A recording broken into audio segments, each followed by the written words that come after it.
It's really good to be able to talk about friendship across faiths. And actually, it's particularly good today. During the filming of this, you may hear some background noises of sirens. There's been a violent incident in London today, quite close to where we are. And so there is some background noise, for which apologies if it disrupts a little. But it's a reminder of the importance of starting with and creating friendships.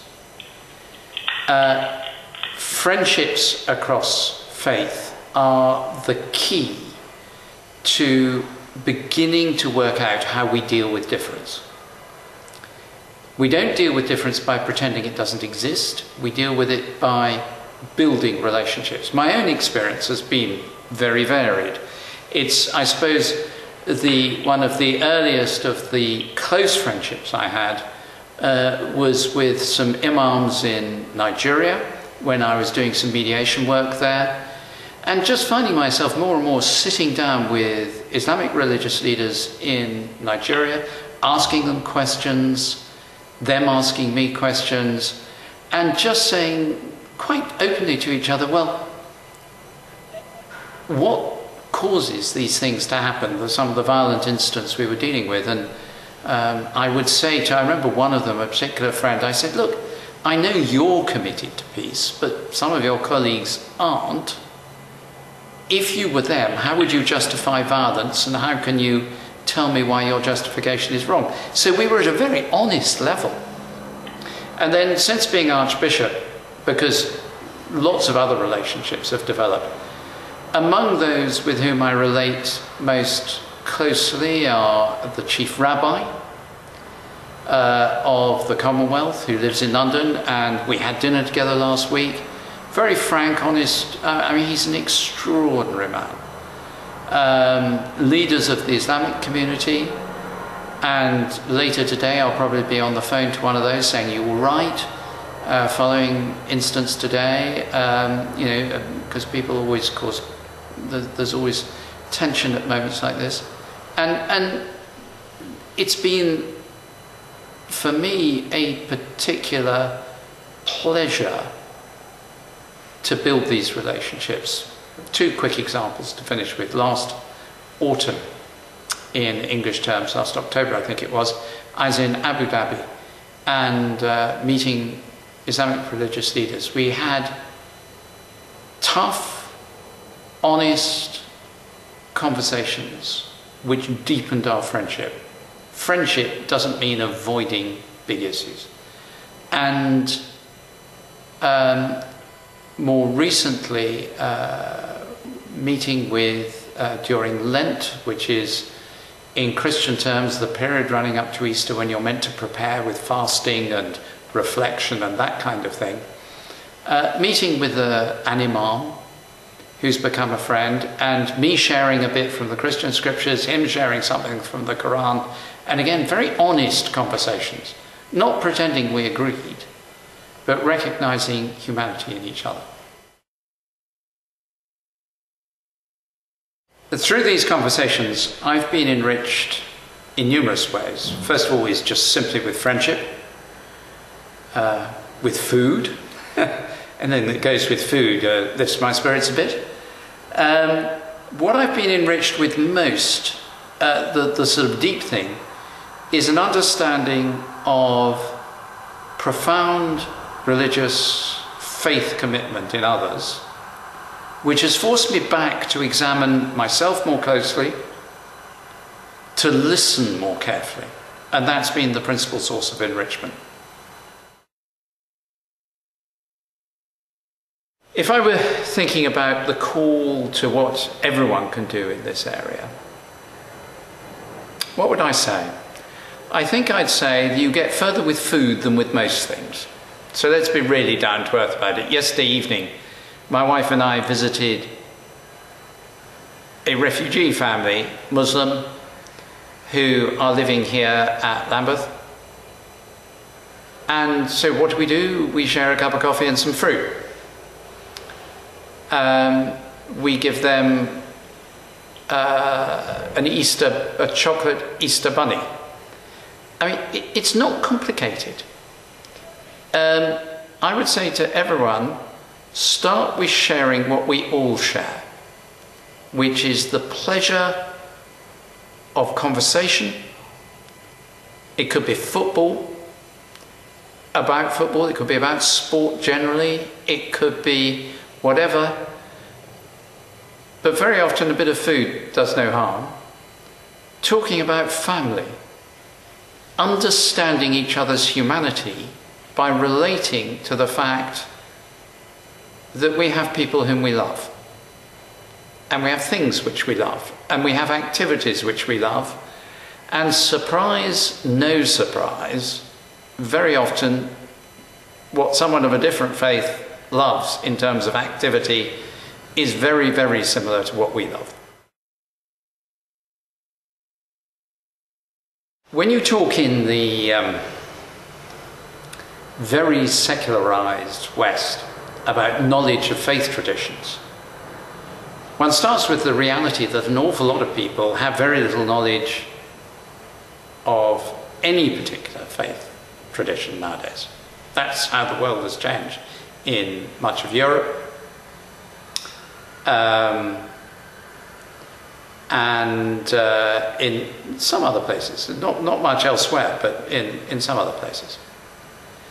So I think one of the most important things is get to know your own faith tradition first, because there's an old legal expression that you can't give what you haven't got. It's actually in Latin, but I can't remember how that one works. So know what the tradition of your own country is. It might not be your own faith, but if you're English, born and brought up here, the historic faith in this country, every time you turn a corner you see a church, you see a cathedral, you see people on the telly.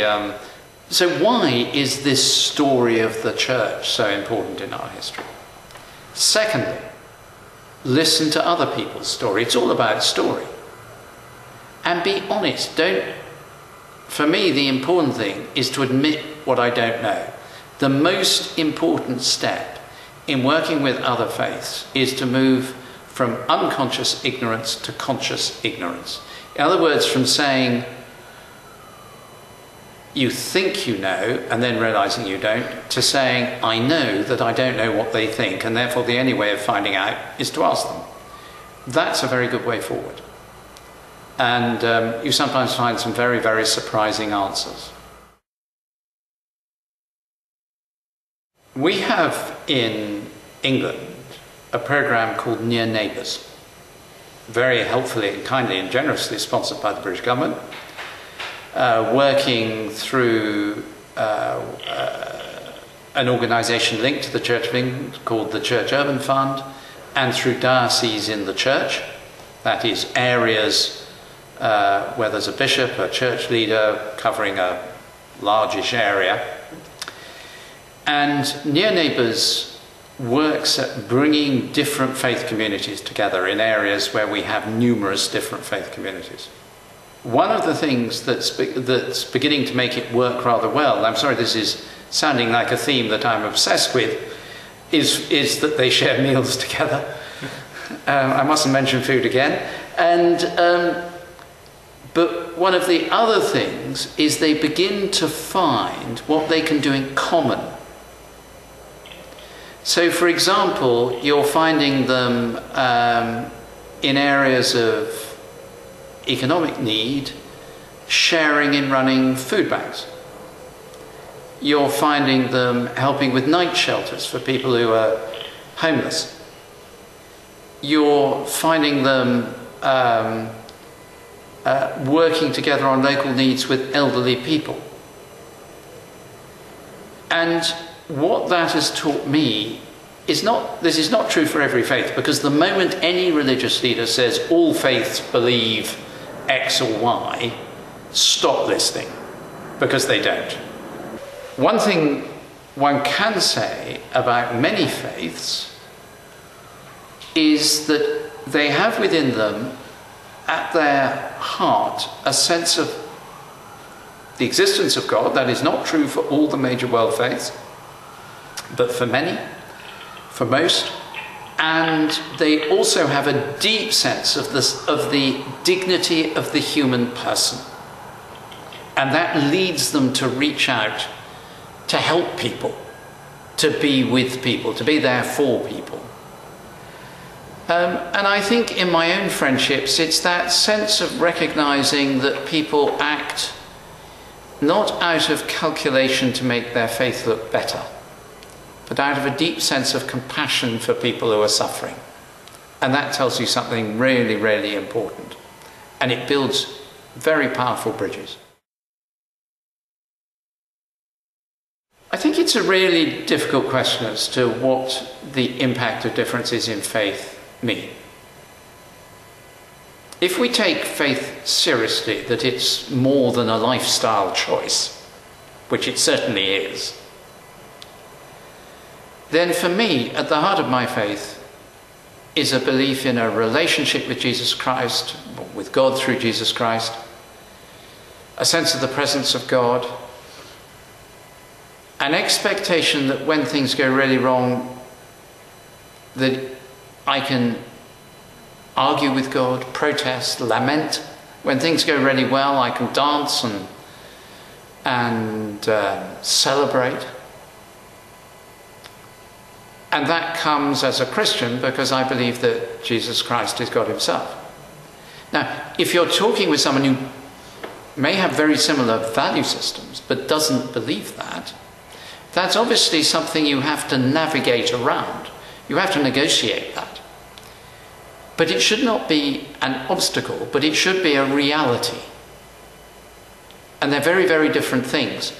I think it is one of the things that really presses my buttons and gets me going, sometimes unhelpfully, is when people say, well, you all really believe the same things. Let me give you an example. A few years ago in one of our cities in England, one of the leaders of the city council, who was an atheist, got together all the faith community leaders, including a friend of mine who was the local bishop, and said, we're going to build you a common worship centre so you can all worship together. And with one accord, perfectly united, they said, look, we'll serve the poor, we'll help the city, we'll support the council, we'll do this, we'll do that, we'll do the other. But the moment you tell us to worship together, you're saying our faith doesn't matter. That it's all some sort of dreadful soup in which everything has been mixed up. So I'm really careful about that, because if I respect the dignity of another human being, I'm going to respect their differences as being as important as their similarities. Because otherwise it's to say to them, I'm a bit superior to you, and I think that's just horrible. So, obstacle, no. Reality, yes. Difference enriches us when we allow ourselves to be made curious by it. When we allow it to force us to ask ourselves questions and to ask questions of the person we're with. When you meet someone who has a very different view of the world, if you get to know them reasonably well, I think you can get to the point of saying, look, but why do you look at things like this? Because within us, I hope, there's always the sense there's more to learn. There's always the sense that perhaps I'm not seeing the world exactly as I ought to see it. Perhaps my vision of the world can be corrected, tweaked, shaped a little by the difference I encounter in someone else. That doesn't mean compromising on my own deeply held faith, but it does mean allowing for the fact that I haven't got everything right in every way. And I think that's... I'm just thinking of the dinner I had with the chief rabbi last week. You know, he was expressing a view at one point, and I've been thinking about it ever since. And thinking, why do I not take that aspect of life more seriously? Maybe I'm just missing out on something. Maybe I need to think more about this. So that's what I mean by reality, not obstacle. It doesn't mean you don't relate. It means you can relate very, very deeply. But the reality is something that is solid in your conversation, and that you hold together as something really important, and therefore allow it to have an impact on you. Do you know, one of the things that really strikes me at the moment more and more is with telephones. I haven't got my phone on me, but you know, these smartphones. We've got information about everything and relationship with no more people than we ever had. You have a really deep relationship, usually, not invariably, but usually not with people who are so-called Facebook friends, or you know, that you read their tweets or whatever. You have a really deep relationship with someone who you sit with. And when they ring up and say, my son's just got a job, and you say, oh, that's just amazing, and you talk about how proud they are and why they love their son. Or they ring up and say, my wife's really, really ill, and you say, oh, and you see them and you put an arm around their shoulder, and or you hold their hand, and you go to the hospital with them, or you send some flowers, whatever it happens to be. We have information everywhere, but relationships are as few and far between as they ever were. So the answer to that is make relationships, make friends with people from another faith. Because information without relationship is as likely to lead to enmity and fear as it is to friendship and love. And therefore, deal with it. Let's be people who show that a world that is more and more capable of knowing things and less capable of loving people who are different is not the world that we're going to build for our children and our grandchildren. But it's going to be a world where relationships reach out and build the bridges, and our children and grandchildren inherit that world. People are incredibly cynical in many parts of the world, particularly Europe, with a postmodernist, what's called postmodernist philosophy, that sense of suspicion about anyone in authority, which we've grown up with. I grew up with it, you know, it's become much more important. That sense of whenever you meet someone in authority or you hear them on the telly, you think, what do they really want? What power are they trying to exercise? And we're much more suspicious. But people believe us when we do things. And therefore, when we act as faith, as believers, when we act in common, when we do things together, it has about 10,000 times more effect than when we say things together. Because people think, well, words are cheap, actions cost.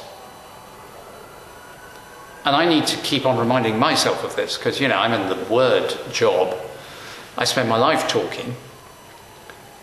It's one of the jokes in the family that the only time that people know that Dad's really not very well is when he stops talking. And we need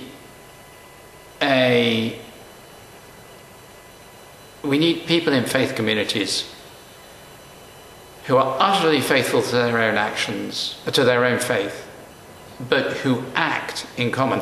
I can think of a place, I won't say where because it puts them in some vulnerability, but a particular place I know of where I worked at one point where there'd been very, very severe killing.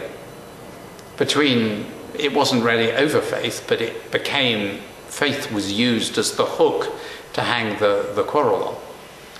And it ended up, cut a long story short, it ended up with the two communities protecting each other's worship centres at times of worship and digging sewage ditches in an area which had no main drains, no way of carrying sewage away. And they were still arguing like crazy while they were digging. But they weren't killing each other. They were arguing at the top of their voices while they did something for the common good. Now that was really impressive interfaith action. Common prayer is one of those areas that gets people really, really antsy. For all sorts of reasons.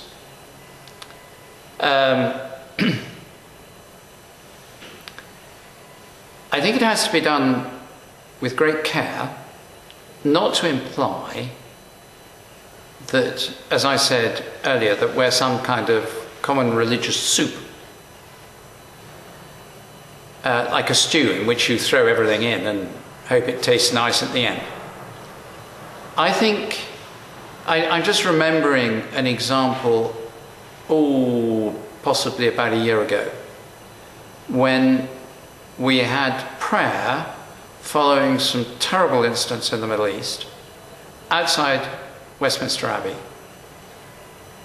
And what was beautiful about that was you had different religious leaders. There was no sense that we were saying we all believe the same thing, but there was a sense that we came together, each in our own tradition, faithful to our own tradition, to offer protest, lament, petition. It's not for me to say exactly what was going on there. What I do know is that there was a deep respect for difference, but a deep sense of common humanity. And it is holding those two things together that leave us, as it left me that day, going away able to embrace everyone else who'd been there, and with a deep sense that there'd been a generosity of hospitality in our spirituality that did not compromise what we said.